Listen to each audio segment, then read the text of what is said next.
Es skatos uz Āriju un saprotu, ka es sāku iet tavās pēdās. Tas ir traki, jo ir jau daudz skaistu pasaku par tiem kokiem, bet man mājās ar pasakām neveicās. Man ir 5 mazbērni, paldies Dievam, mazākais vēl neklausās pasakas, bet man ir pasūtījums vakarā tāds: Ome, nolasi mums tagad pasaku no mutes. Tas nozīmē, ka man ir jāstāsta pašai. Un vēl jau tiek klāt pielikts.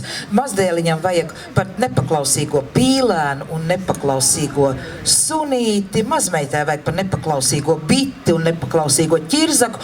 Un tad man ir jāliek kopā tā, lai tie nepaklausīgie kaut ko izdzīvotu. Bet, kā jau mēs zinām, pasakai ir jābūt ar savu morāli un kaut kas arī jāmāca.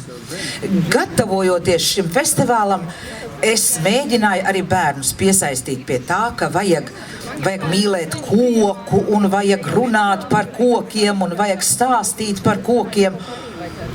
Devāmies ekspedīcijā uz mežu.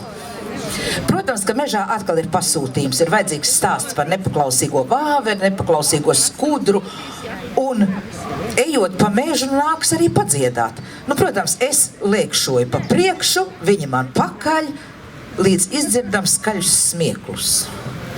Mežā pastaigājas kāds pāris un ieraudzīs, ka vecā māte ar 4 mazbērniem liekšo pa mežu un dzied visādas muļķības. Ka stulbā vāvere nāc no koka lejā, mēs gribam tevi noķert, bet tu jau esi tik aša, ka tevi nevar noķert, un tad mums pagadās ceļā skudra. Tiem cilvēkiem laikam ienāca prātā, ka šitā vecā māte tos bērnus gan izaudzinās. Ne jau par cilvēkiem, bet par trakuļiem. Bet morāli jau ir tāda, ka atrodi to labo katrā vietā. Nevajag jau tos dižos pūķus, kur ir jāuzveic, nevajag kaut kādus ļaunos garus, kas ir jāizdzen. Ir jau tas, kas mums tepat uz vietas ir. Tā skudra var iemācīt daudz vairāk, kā kāds svežzemju pūķis, kas ir jāuzvar. Un vēl tad jau, kad bērniem izstāstīja par to festivālu, ka tur viss par koku, par koka lietām un viss, ekspedīcijas sākas mājās. Ome, kāpēc tev ir tik daudz koka karotes? Jā, man viņas ir kāds 40. Tikai? Koka karotes. Nē, bet man ir tāds, sākot no tādām līdz tādām.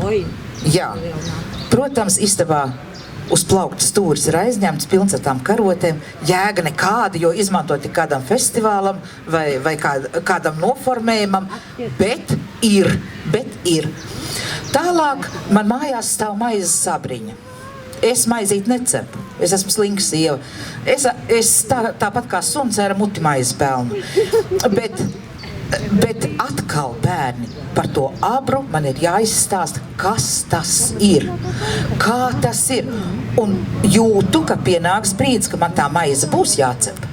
Jo jautājumi rodas viens pakaļ otram. Un tā par katru lietu.